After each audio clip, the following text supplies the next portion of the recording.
Hi అండి, welcome to our channel. ఈరోజు మనం ఎంతో చారిత్రాత్మకమైన భువనగిరి కోట గురించి కొన్ని విషయాలు తెలుసుకుందాం. ఈ భువనగిరి కోట యాదాద్రి భువనగిరి జిల్లాలోని భువనగిరి టౌన్లో ఉంది. ఈ కోట చాలా ప్రాచీనమైనది మరియు చారిత్రాత్మకమైనది.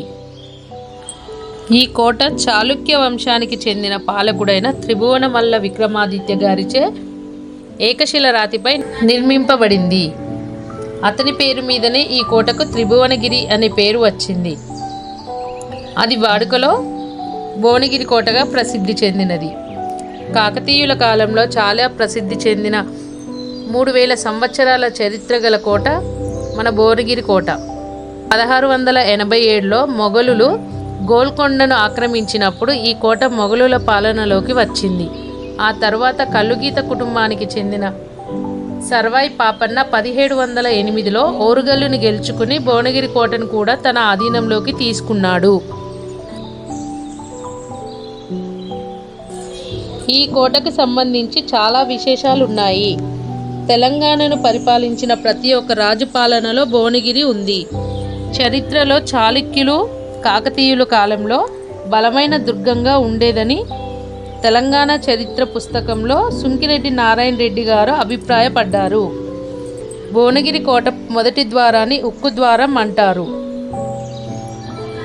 నిజాం రాజు తన సొంత ఖర్చుతో ఈ ద్వారాన్ని నిర్మించారు.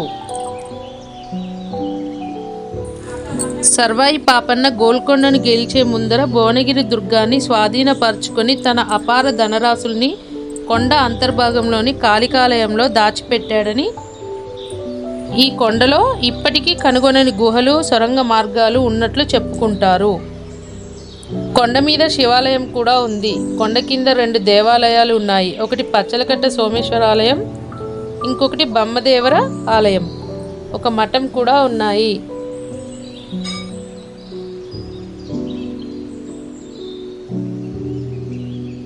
జానపదుల పేరు మీద ఒక దుర్గం మరియు ఒక నగరం ఏర్పడింది. బోనయ్య అనే గొల్లాయన భువనగిరి గుట్ట మీద కిల్లా కట్టించాడంట. అప్పటి రాజు ఇనాం ఇస్తానంటే వద్దు అని చెప్పి బోనయ్య తన పేరు మీద తన భార్య పేరు మీద కలిపి ఊరు కట్టించమన్నాడంట. అప్పుడు ఆ రాజు భువనగిరి ఊరును కట్టించాడు. ఈ భువనగిరి కోట ట్రెక్కింగ్కు కేర్ ఆఫ్ అడ్రస్గా మారింది.